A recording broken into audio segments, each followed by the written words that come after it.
En este canal ya hemos hablado de Rusia en varias ocasiones, desde la mismísima disolución de la URSS hasta incluso el fracaso de los mariscales rusos en la Primera Guerra Mundial. Pero hoy vamos a hablar de algo muy diferente, ni de una revolución, ni de una batalla, ni de algún experimento socialista. Hoy vamos a hablar de una persona en particular. Puede que aunque sea lo tengas de nombre o lo conozcas por este temazo mega hiper bailable disco de los 70 que justamente lleva su nombre. Fue un hombre misterioso y que, sin ser zar, tuvo un papel importantísimo durante los últimos años del ya extinto imperio ruso y también del trágico final que tuvo Nicolás II y toda su familia. Hoy vamos a hablar del legendario místico Rasputín.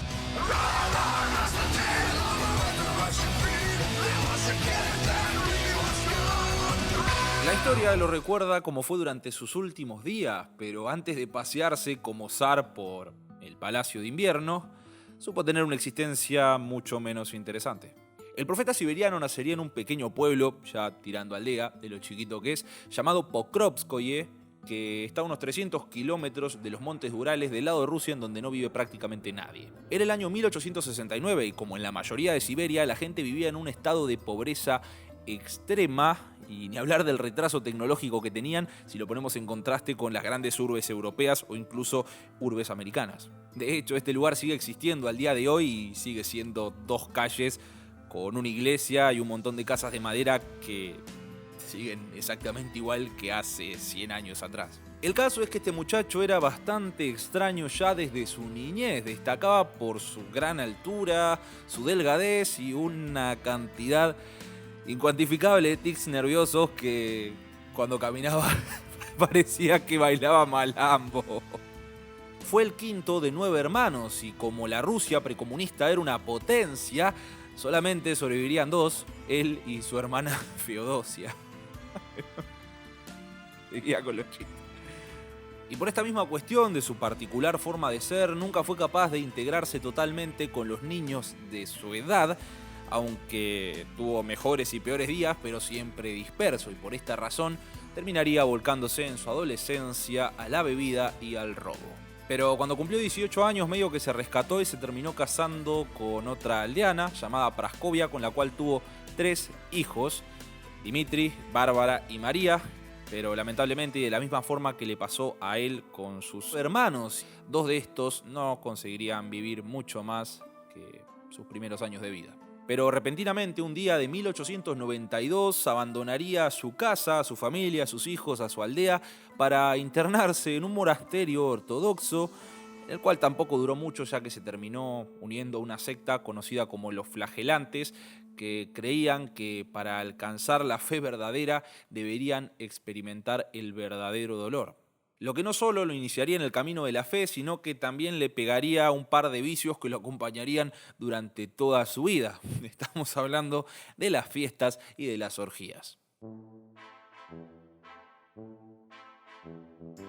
Durante estos años fue cuando empezó a ganarse su fama de sanador. Él decía poder sanar a la gente mediante el rezo y el ruido que hizo fue tal que un día una amiga de él, que a su vez era dama de honor de Alejandra Romanova, la reina de Rusia y por consiguiente la esposa del estúpido y sensual Nicolás II, le haría llegar el comentario de sus hazañas, por aquel entonces podríamos decir renombrado místico.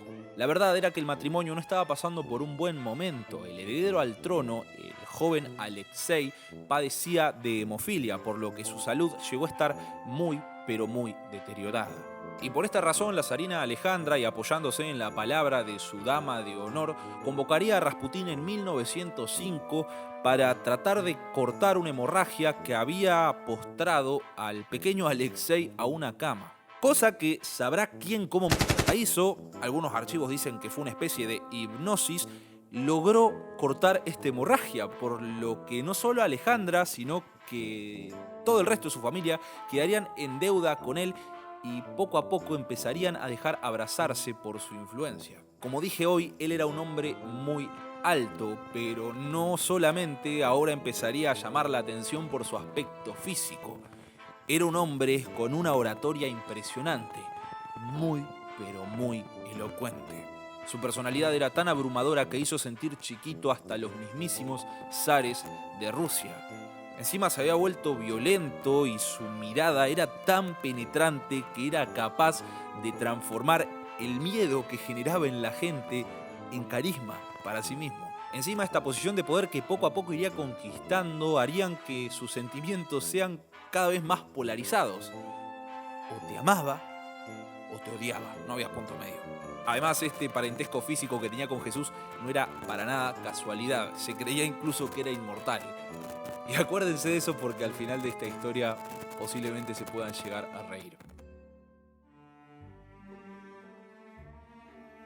La historia del místico con los Romanov, que empezaría en 1905 para 1914 cuando estalla la Primera Guerra Mundial, estaba como mucho muy desarrollada. Sí, llegaría con la excusa de sanar a quien sería el heredero al trono de Rusia, pero poco a poco empezaría a escalar en influencia, relegando prácticamente a toda la nobleza del imperio. Y ese no era el único problema. El mandato de Nicolás II, que había empezado en 1894, siendo posteriormente coronado en 1896, ya era bastante turbulento, pero cuando Rasputín cruzó las puertas del palacio, lo único que hizo fue empeorar. Cada decisión política a tomar, sea doméstica o de política exterior, iba a ser consultada con Rasputín. Y esto a la nobleza no les gustaba ni un poquitito, no solamente porque pasaron a ser consejeros de segunda mano, sino que temían porque algún día Rasputín los eche de una patada a la calle, obviamente disfrazado con algún tipo de parafernalia mística. Pero tampoco le vamos a echar toda la culpa a Nicolás II. Para cuando le traspasaron el trono después de que su papá murió, el imperio ya se estaba tambaleando. Sencillamente, Nicolás II no estaba hecho para ser un autócrata.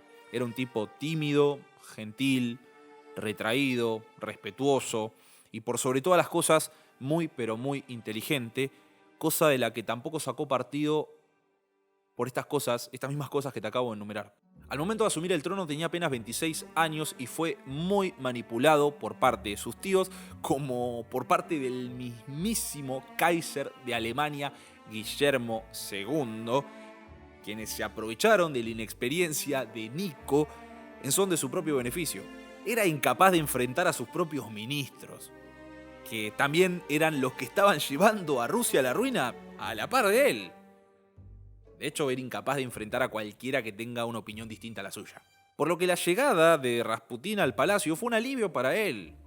Logró acoplar su personalidad con el consejo del místico para así emular aunque sea parte del carácter que tenía su padre.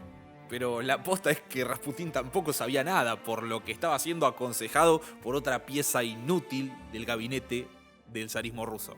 Y cuando estalló la Primera Guerra, todo fue para peor. Y pese a toda la instrucción militar que recibió Nicolás a lo largo de toda su juventud, y de hecho no había título para él que valga más que el de coronel, otorgado por su padre en el pasado, la verdad es que durante todo el conflicto se la pasó dando manotazos de ahogado. Pero de eso ya hablé en el video de la Primera Guerra Mundial, que se los voy a estar dejando por acá. Y fue acá donde los nobles y hastiados de la figura de Rasputín, a quien responsabilizaban de todas las malas decisiones de Nicolás II, empezarían a conspirar en su contra. La situación de la monarquía ya era crítica y tenían que empezar a buscar soluciones. Y como primera medida, los nobles empezarían a esparcir rumores absurdos sobre Rasputín, como por ejemplo que era un espía alemán. Pero esto terminó siendo completamente inútil. En realidad no, porque sirvió para hacer enojar todavía más a los bolcheviques, mismos revolucionarios que años después los terminarían fusilando a todos. Tremendos boludos, la verdad. Y el último intento, pacífico por lo menos, para sacarlo del medio también sería rechazado. El primer ministro le ofreció 200.000 rublos para que se deje de hinchar y se vuelva a Siberia, pero Rasputín sabía muy bien que Nicolás nunca permitiría esto. Por lo que el noble Félix Yusupov propondría una idea bastante más radical. Este hombre era un duque que, conociendo la debilidad de Rasputín por las mujeres, lo invitaría a su palacio con la excusa de que se iba a reunir con Irina, su esposa, que a su vez era la sobrina de Nicolás II. Pero estamos hablando de finales de 1916. Rusia estaba perdiendo la guerra hacía mucho tiempo y una propuesta de estas siempre tenía que ser tomada con pinzas. Por lo que varios días antes alguien le advertiría a Rasputín del peligro inminente que le esperaba en esta reunión si era que él se presentaba ahí, pero él la verdad que hizo oídos sordos porque total a él nadie le podía tocar un pelo.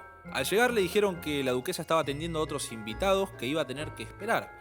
Rasputín dijo: no hay problema, y aceptó posteriormente una invitación a tomar vino y a comer pastel en el sótano de la residencia. Sí, sé que suena sospechoso, pero se ve que en esta época era algo común. Pero el tema estaba en que esos pasteles estaban llenos de cianuro y que Rasputín se los comió todos. ¿Y cuál fue la sorpresa? Que el cianuro no le hizo ni cosquillas, por lo que el conde tuvo que tomar una pistola y rematarlo de un tiro. Por lo que ahora le tocaba tener que deshacerse del cadáver. El tipo, tranquilo, lo deja ahí muerto, se va a preparar, pero cuando vuelve se encuentra que Rasputín ya no estaba. Había sobrevivido al tiro y al cianuro. Pero obviamente en ese estado no se podía ir muy lejos, por lo que lo terminarían encontrando en otra habitación del palacio. Por lo que otro noble, y ahora para asegurarse de que Rasputín esté bien muerto, toma la pistola y le pega 2 tiros.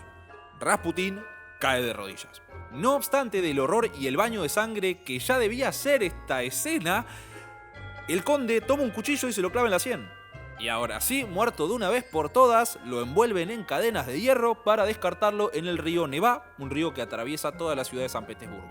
2 días después, el cadáver de Rasputín sería encontrado en la orilla de susodicho río, y la verdad es que la noticia devastó por completo a Nicolás II, que optaría por enterrarlo al lado de la residencia imperial. Y después de emborracharlo, envenenarlo, dispararle 2 veces más y apuñalarlo, ¿saben cuál fue la causa de muerte? Ahogamiento.